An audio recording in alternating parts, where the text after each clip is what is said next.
Google Podcast, en Space, también en Twitter aparecemos de repente, esperando tu comentario con el hashtag Dulce y Agraz RG. Saludamos al panel, Edson Figueroa, Pablo Aravena. ¿Por qué Dulce y Agraz, me digo yo, Edson? ¿No será un poco autoflagelante este hashtag? Porque Colo-Colo goleó, gustó, se acerca al título. La única mala es la expulsión de Gil, pero yo no lo veo como tan amargo, Edson. Buen día para ti. Buen día, Rodri. No, Dulce y Agraz me parece en hashtag tiene que ver con la realidad opuesta que hay en Colo-Colo y la U. Lo de Colo-Colo muy dulce, muy Agraz. Más allá del titular en lo que pasó efectivamente en esta expulsión de Leo Gil, creo que es circunstancial. No hay volante de contención que no sea expulsado durante un campeonato. Fue una doble tarjeta amarilla. Ahora te abre un debate de qué va a ser Gustavo Quintero y qué va a ser entretenido. Probablemente lo vamos a analizar la próxima semana, porque con el retorno de César Fuentes, con el gran nivel de Pizarro, va a jugar Pavés, Fuentes adelantando un poco a Pizarro, o derechamente va a ir por la lógica Gustavo Quinteros con dos volantes de contención. Para mí tiene que ser Pizarro Pavés, los tiene que sostener por el momento, por lo que están viviendo, y retrasar a Costa la función creativa como ya lo ha hecho otras veces. Puede utilizar a un Marco Rojas en esa posición, tiene variantes. Creo que Colo-Colo necesita un jugador que sea más media punta que tres volantes de contención. Lo veremos, queda mucho para ese partido, pero lo vivido ayer en el Estadio Monumental fue espectacular y deja catalogarlo de esa manera por un montón de factores. El retorno del público, 37.000 espectadores, fue casi perfecto, porque me mandaban hoy en la mañana muy temprano un video de un pequeño problema que hubo en los accesos de Tribuna Cordillera. El resto funcionando a la perfección. Destacar en el sector de Tribuna Océano, en los accesos se habilitó una zona especial que está bien entretenida, con unas mesitas, con food trucks para comer. Estuvo muy bueno. Me decían desde Colo-Colo que la idea es ir de a poco, escalonadamente, implementándolo en los otros sectores del estadio. Creo que fue muy emotivo lo que se hizo en el entretiempo con este niño que sufre una fibrosis de nombre Alex Hernández, que ya se sabía, que se había anunciado que iba a hacer este gol inclusivo. Lo conversamos nosotros, lo destacamos, pero por los parlantes arremete el locutor del estadio y en un momento dice, pero hay una sorpresa adicional, ¿quién atajará el penal? Y empieza a narrar la historia y termina con que es un campeón de la Copa Libertadores de América, y aparece Daniel Morón, pero además aparece de amarillo y con la camiseta del equipo del 91. ¡El 91! Muy simbólico. Termina explotando el Estadio Monumental. Luego este chico convierte el gol en el lanzamiento penal, Morón entendiendo todo, porque Morón hoy es el gerente deportivo de Colo-Colo. Perdón, Edson. Morón no tiene para qué entender todo si nunca atajó un penal, así que tampoco es que fuera actuando. No, es verdad, y probablemente la broma de los compañeros. El chaqueteo al tiro, para el pobre Morón, que en realidad yo lo miré y te digo, fue impresionante. ¿Qué tiene Morón? Va para los 60, yo creo, ¿no? Sí. Tal vez ya no se pasó. No, se pasó, participó del todo, habló con él, lo abrazó, lo presentó al público. No, fantástico. Va por los 63. Porque está de cumpleaños el 30 de septiembre. Mira, mismo día de la inauguración del Estadio Monumental, cumple 63. Está a Porta, ahí está dando la vueltecita. Está muy marquemos cerca. Que ayer era el Día Nacional de Lucha contra la Fibrosis Quística. Por eso estaba todo hermanado en ese acto.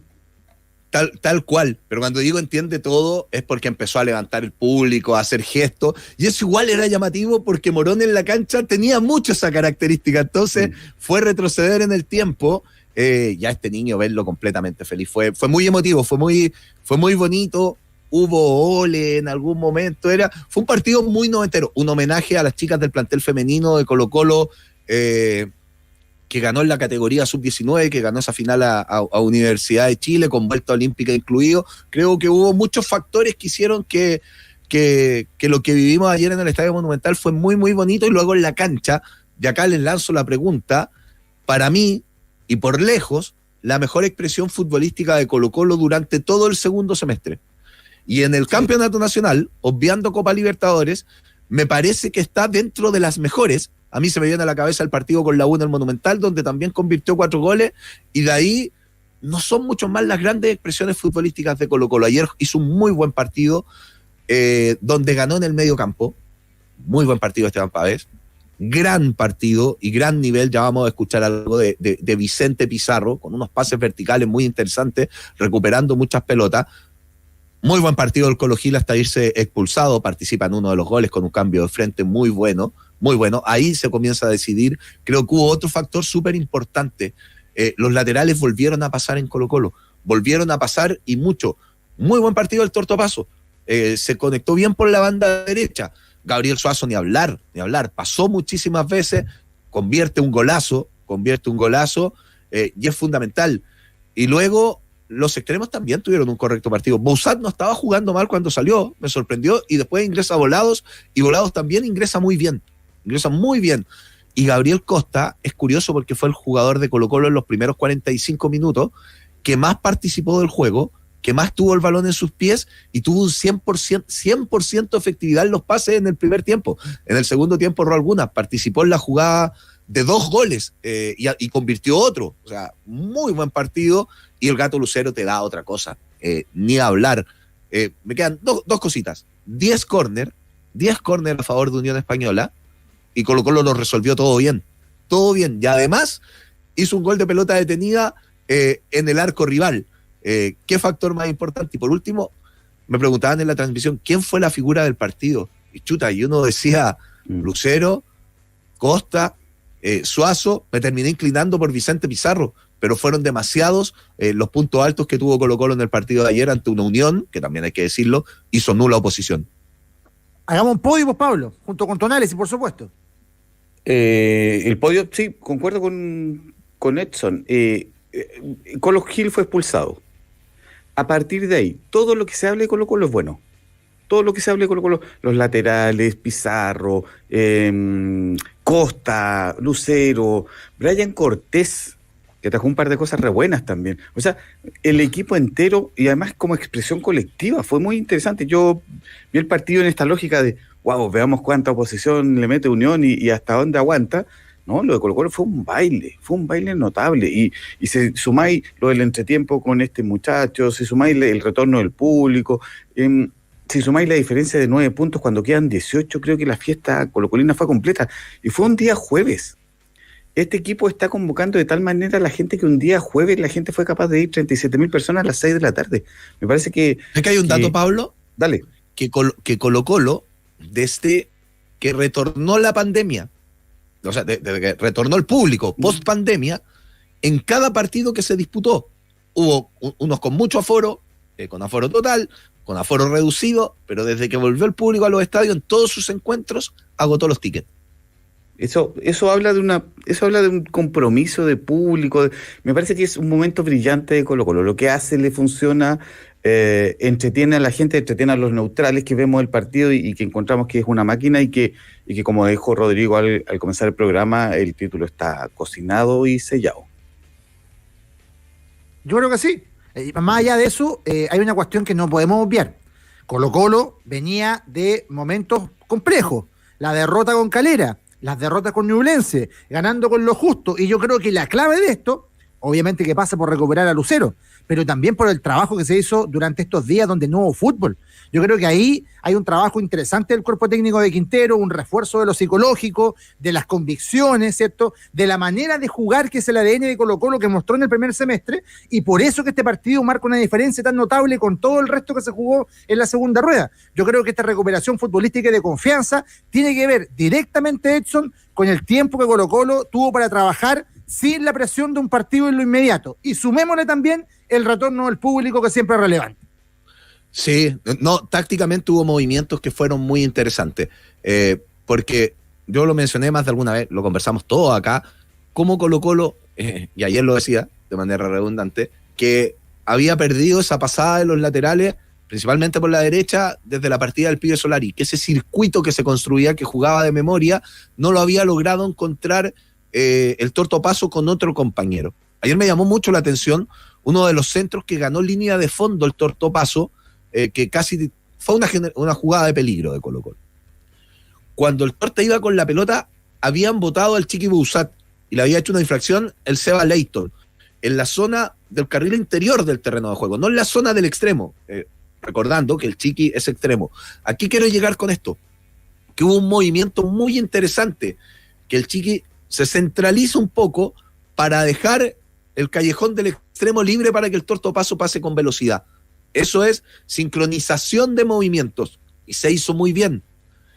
Lo hizo en otra parte del juego y en otra zona del terreno, en algún momento, el Gato Lucero, que lo veía desde arriba y me llamó mucho la atención cómo está en el borde del área y retrocede varios metros y le abrió un espacio a Costa y Bouzat, que venían más centralizados sumándose al terreno de juego.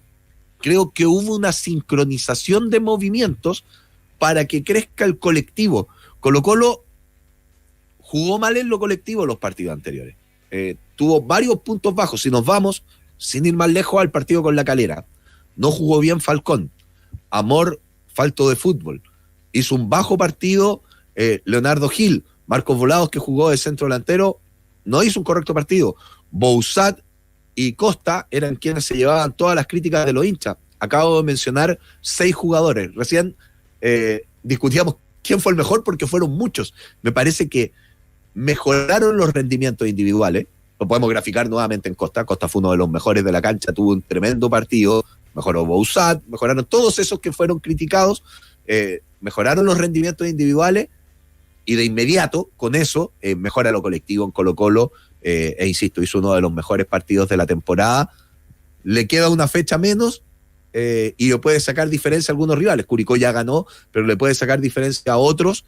Ya le sacó a Unión Española, no olvidar, también le ganó un rival directo, porque la Unión se acercaba, tenía un partido pendiente, le ganó un rival directo, lo deja en el camino, una fecha menos, y otros que son rivales directos de Colo-Colo, como Ñublense y Palestino, juegan entre sí esta fecha. Claro que sí, porque ganó Curicó, que es importante también para esa pelea por el segundo lugar, que ahora, claro, para equipos como Unión, esto es tremendo porque el segundo lugar de la tabla general entrega cupo a Copa Libertadores. Y ahí se ve terreno para un Curicó que crece, para un Ñublense que también puede conseguir una Palestino opción. Gana y que más encima, a Ñublense y se mete en zona de Copa Libertadores. Claro, y encima, Ñublense y Curicó tienen partidos con Colo-Colo todavía. Entonces, se juegan mucho ahí, Pablo. Sí, se juega en harto, pero para Unión Española yo creo que es un mazazo muy potente. Esta diferencia que te sacó Colo-Colo para lo que viene, pensando que viene de perder con Audax también, para lo que viene yo creo que es un mazazo muy potente. La valentía de Colo-Colo, no hablo solo de la calidad futbolística, que está expuesta, pero hay que ser valiente para jugar así. Hay que ser valiente para parar los centrales cerca de la mitad de la cancha, para saber que está Octavio Rivero, o Gárate, o Yañez, o Piñeiro, que te pueden pillar de contra, y Colo-Colo va al frente y se la juega y es capaz de ir al 1-1 hasta tomar precauciones como corresponde. Me parece que en esa diferencia Unión, el gran equipo de Unión o el buen equipo de Unión, que ha tenido tardes muy buenas y hay tardes regularcitas, se ve muy disminuido. Y mira, a propósito de los buenos partidos de Colo-Colo, que hablaste del partido con la U en el Monumental, me rememoró a ese partido, a cuánto afectó a la U esa derrota con Colo-Colo en que te ves tan disminuido frente a tu contrincante. Y me parece que a Unión le puede pasar eso. Se vio tan disminuido, tan poco equipo frente al rival que te también tocó. Con aforo casi completo ese partido. Exacto, también como en ese ambiente, con esa lógica de esto lo ganamos a toda costa y lo ganamos jugando bien, que creo que para Unión puede ser un mazazo importante para lo que viene y tiene que rearmarse rápido porque la disputa entre el segundo y el sexto es a puntos muy estrechas. Entonces me parece un escuálido partido del elenco de César Bravo, lamentable por ello. Sí, por supuesto. ¿Escuchemos algunas voces, Edson? Sí, vamos a escuchar a Maxi Falcón en una historia que está bastante interesante. Pude conversar con él en la salida del recinto deportivo y le pregunté por un jugador que, si uno mira la estadística, Vicente Pizarro, el día de ayer fue el futbolista con más recuperaciones en el partido. Tuvo 13 recuperaciones, 5 quites en estas diferenciaciones que terminan haciendo estas aplicaciones, muy buena precisión en los pases, etcétera. Peluca Falcón lo conoció cuando llegó a Colo-Colo, y en ese entonces Vicente Pizarro, y que fue la pregunta que le hice, iba citado pero no se vestía, y era la lógica, toda la semana citado de Colo-Colo, Vicente Pizarro, y después Vicente Pizarro mirando el partido desde la tribuna. ¿Cómo creció? De ese entonces a la fecha, fue la pregunta que le hice al Peluca, y sumó unos datos que están bastante interesantes y entretenidos en esta historia. Escuchémoslo. Me alegra mucho Bueno, los datos. porque cuando yo llegué, yo me iba con Gaby Costa a entrenar y volvía, y él iba con nosotros. Él no tenía auto, creo que no tenía libreta aún, y siempre le decíamos con Gaby que siga entrenando, que bueno, él es muy profesional, y estuvo como 18 partidos yendo con nosotros con Central y siempre estuvo afuera. Y bueno, la tranquilidad de él para seguir entrenando igual, y esa profesionalidad, como te digo, es lo que es ahora. Entonces me alegro mucho por él, porque más allá de que es un buen jugador, también es muy humilde, porque como en este caso, cuando le hablábamos, escuchó lo que le decíamos, le sirvió, y eso me pone muy contento. Ahí está Peluca Falcón con varias cosas. El reggaetón, cuando se gana en el camarín de Colo-Colo, no deja de sonar, y en este caso en el auto del Peluca Falcón tampoco, y lo escuchábamos de fondo. Pero es sabroso, porque dice, nosotros lo llevábamos en el auto con Gabriel Costa. Peluca venía llegando a Chile, Gabriel Costa nació en Uruguay, compatriota del Peluca, lo llevaba él y llevaba también a Vicente Pizarro, y en ese trayecto 18 partidos fueron, 18 partidos que eras citado y no te vestías, que es muy frustrante, que ellos lo aconsejaban, y valora esta humildad de Vicente Pizarro, y todo lo que está haciendo hoy como futbolista. Así que está bien interesante cómo en el corto tiempo ha ido creciendo un futbolista que me parece que ayer, así como hablábamos del mejor partido, estamos poniendo hartos calificativos, hizo su mejor partido en Colo-Colo, de que está, su mejor partido de titular, jugando los 90 minutos, marcando diferencia y siendo figura en el elenco popular. Totalmente de acuerdo. Yo creo que, bueno, es un trabajo que muchas veces uno centra, por ejemplo, en Quintero, todos los méritos, pero hay un cuerpo multidisciplinario que es muy completo, que trabaja directamente con los futbolistas. ¿Nos podría explicar un poco, tú, Edson, cómo funciona esto, para que la gente entendiera la complejidad de un equipo de trabajo y cómo factores psicológicos a veces pueden ser abordados por el segundo entrenador, ¿cierto? Hay gente que genera más cercanía unos con otros, entonces hay todo un staff ahí que va colaborando directamente. Sí, y sobre todo en clubes como Colo-Colo, que la composición es mucho más grande, porque está Gustavo Quinteros, luego tiene a los que suelen ser más cercanos al plantel, que son los ayudantes técnicos, en este caso Leandro Estilitano y Walter Lema, muy conocido por haber traído al pibe Solari al país. Son estos dos ayudantes, el preparador físico, que cumple un rol fundamental muchas veces, y que ha tenido que trabajar con Vicente Pizarro en su crecimiento muscular, etcétera, hubo algunas pautas en algún momento, que es Hugo Roldán, parte también del cuerpo técnico y parte fundamental. Bueno, las áreas médicas, el otro día está esto de Walter Lema también, el coach que trabaja con psicología deportiva, que tiene muchas conversaciones con los jugadores. Hay distintas redes de apoyo que van conectando constantemente, pero en lo invisible, porque hay cosas que están ahí, que son tangibles, que cada uno tiene su labor en el cuerpo técnico. En lo invisible se dan estas cosas, que es el grupo, que son los compañeros, cómo van apoyando a un futbolista, en este caso, en el trayecto que tenían. Cada vez que lo llevaban rumbo a su casa, aprovechaban de conversar con Vicente Pizarro algunos detalles, de nuevo no te vestiste, quédate tranquilo, y eso también es súper importante. Y súmale, en el caso particular de Vicente Pizarro, que tiene un papá que fue campeón de América, que fue seleccionado chileno, que tiene una larga trayectoria en el fútbol y que probablemente, mejor que nadie, sabe darle los consejos de cómo es la semana a semana en el fútbol. Cuando Vicente Pizarro se lesione, porque se va a lesionar en algún momento, también desde la cabeza va a tener una fortaleza distinta, o el saber llevar ese proceso distinto, porque tiene la experiencia en la casa, la vive día a día, y creo que eso termina siendo tremendo para un jugador que está creciendo y que está dando que hablar mucho. Es verdad. Bueno, ¿teníamos más voces, no? Una interesante que se dio en la previa del partido, recién lo destacábamos, de entender todo de lo protagonista, en el show también que se realiza en el Estadio Monumental, si lo podemos calificar de esa manera, pero es el gerente deportivo de Colo-Colo, José Daniel Morón, ya habló desde su rol en la previa del partido, y se le preguntó por un nombre que comenzamos a instalar hace algunos días, que es el de Carlos Palacios. Carlos Palacios a Colo-Colo. ¿Va a venir? ¿No va a venir? ¿Gusta o no gusta? Lo definió con una frase bastante interesante, así lo expresó Daniel Morón.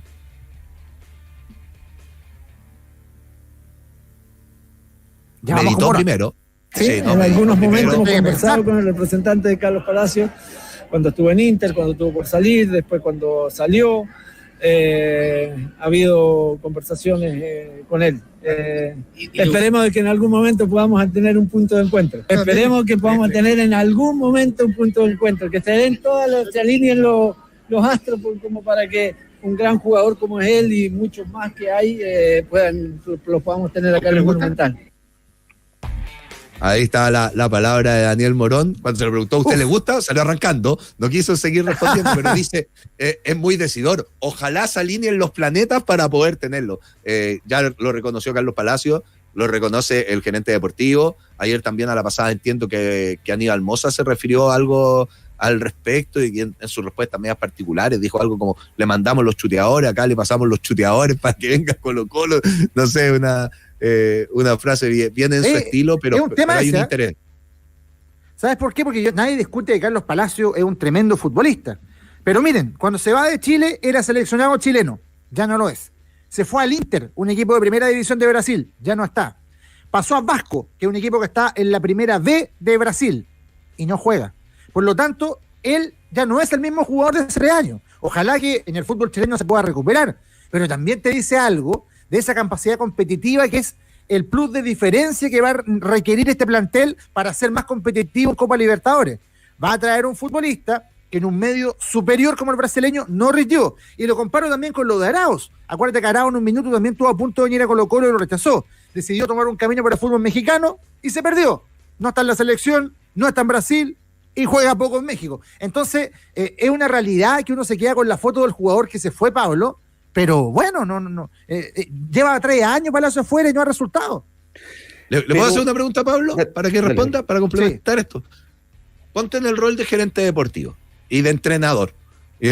Y te dicen, no sé, un jugador destacado del campeonato nacional, más allá de que se lesionó ahora, Joe Ábrigo, que juega de volante, que tiene ciertas características, que ya lleva largos años jugando en el fútbol chileno, en distintos equipos, pero que convirtió 12 goles y que probablemente está en el mejor momento de su carrera. Entonces uno mira a los clubes del campeonato nacional, ahí tiene una alternativa. Y después te dicen Carlos Palacios, que es un jugador muy joven aún, que tiene mucho potencial, pero que no está jugando.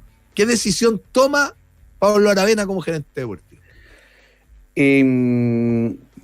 Claro, como Ábrigo está lesionado y una lesión brava para su edad, claro, como que nos nubla un poco de... No fue el mejor ejemplo, tal vez. Claro, saca la lesión, sin la lesión. Si tú eras sin lesión, Palacio. El retorno de Palacio para mí, primero porque es más joven, segundo porque yo creo que es un gran jugador al que algo le pasó en Brasil. De repente se encontró con mejores jugadores y ya no era la joya y era uno más y le afectó lo psicológico. Pero me parece que la esencia de Palacios es la de un gran jugador. Y un gran jugador se puede recuperar. Colo-Colo puede ser esa zona de confort donde él se sienta protegido, querido, valorado. Y yo lo traigo de vuelta, pero al tiro se me ofrecía a Carlos Palacios, yo lo traigo al tiro, lo meto en este equipo, lo hago volver a brillar y me parece que sería un aporte no solo para Colo-Colo, porque cuando Palacios está en su mejor momento, obviamente, como decía Rodrigo, vas a ser una alternativa de selección directa. Mira, yo voy a poner otro ejemplo. Te dicen, Martín Rodríguez, ya sabéis qué, no va a seguir en Estados Unidos. Tuvo un problema, no va a seguir, está jugando constantemente y es un jugador que llenan el gusto a Gustavo Quintero. Te dicen, Martín Rodríguez puede volver y Carlos Palacios. Y ahora me he visto yo y tengo que yo responder a esa pregunta. Yo me quedo con Carlos Palacios también. Me quedo con Carlos Palacios, ¿por qué? Pero siento que Martín es un jugador que ya tocó techo, que ya tiene más avanzada edad, que ha mostrado cierta intermitencia porque está en un club, al otro año en otro, luego en otro. Y Carlos Palacios es un jugador que tiene un potencial tremendo, que me parece que si tú lo sabes reencantar con muchos partidos, puede ser un crack. En algún momento el Coto Sierra volvió a Colo-Colo sin estar jugando en Sao Paulo. Fue a Sao Paulo, ya no tenía continuidad, volvió y recuperamos un Coto Sierra que después fue seleccionado nacional, etcétera. Estamos hablando del Coto que ya tenía trayectoria, que ya había demostrado mucho en el fútbol chileno y mayor. Tal vez el ejemplo no calza solamente en el hecho de que no venía jugando, pero Carlos Palacios creo que tiene un tremendo potencial y que en un plantel como Colo-Colo podría andar. Además, tiene el aliciente de que él tiene muchas ganas, pues también cumpliría un sueño de estar en Colo-Colo y muchas veces ese tipo de situaciones con la personalidad del futbolista chileno, de sentirse querido, de estar cerca de su gente, le puede hacer dar un salto de calidad súper importante. Y yo me queda otra inquietud, dos inquietudes en realidad, porque, ojo, estamos hablando de los que puedan llegar, es fantástico, por supuesto, todo suma, sobre todo jugadores de esa categoría, más allá de las dudas que puedan generar, pero Colo-Colo puede tener salida. O sea, yo me imagino que por Juan Martín Lucero no sería sorpresa que vinieran a buscarlo otro mercado. Y ahí Colo-Colo entra en un problema grande, porque le costó un montón, años, hallar un goleador que reemplazara a Paredes. Y lo otro, ¿qué pasó con Quintero cuando fue campeón en Católica? Se fue de inmediato a una oferta superior. Perfectamente también podría llegar eso en el entendido de que todavía ni siquiera hay conversaciones por la renovación, Edson. A ver, ahí es interesante un poco el tema que plantea. Parto con lo de Quintero.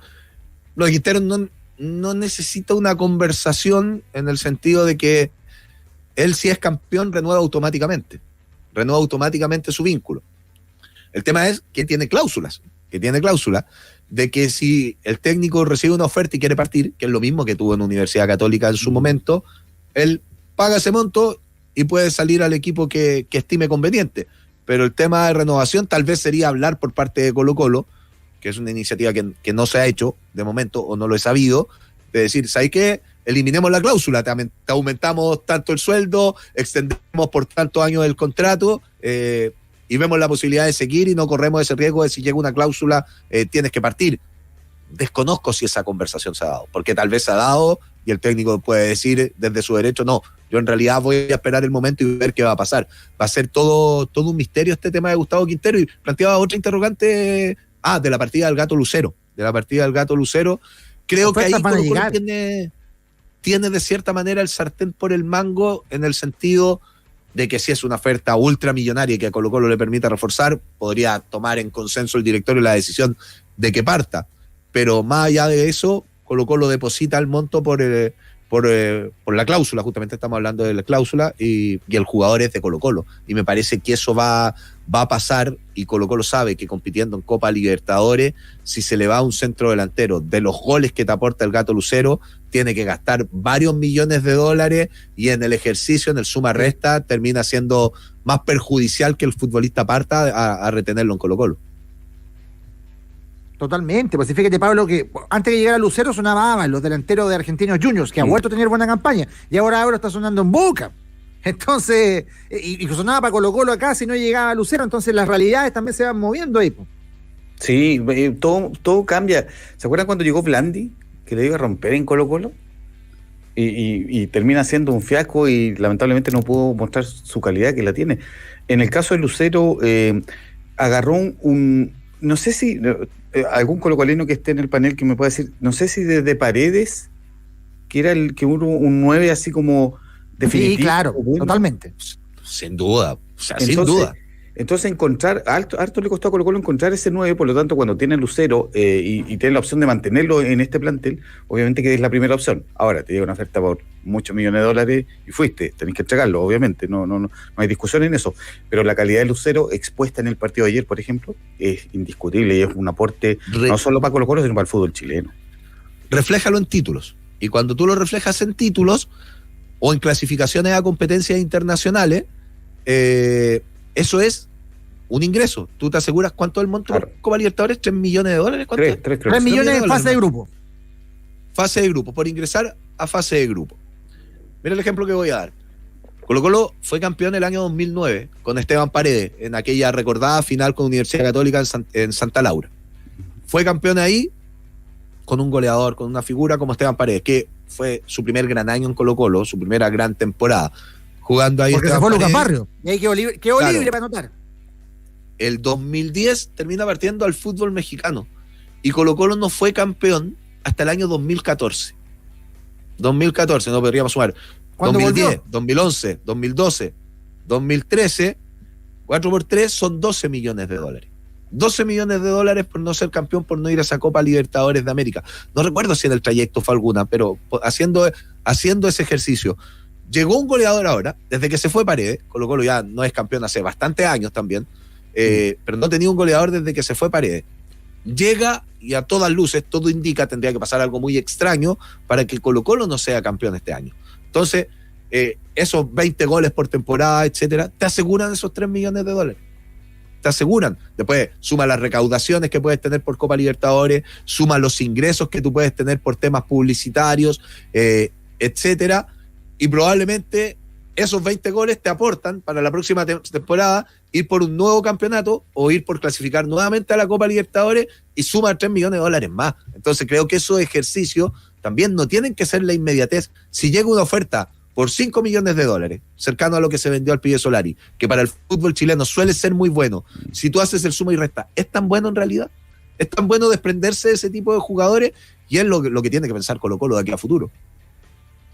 Es cierto, es la realidad de un Colo-Colo que comienza a definir cosas de cara al 2023. Y tú, inscríbete y gana en KTO.com, la mejor casa de apuestas deportivas.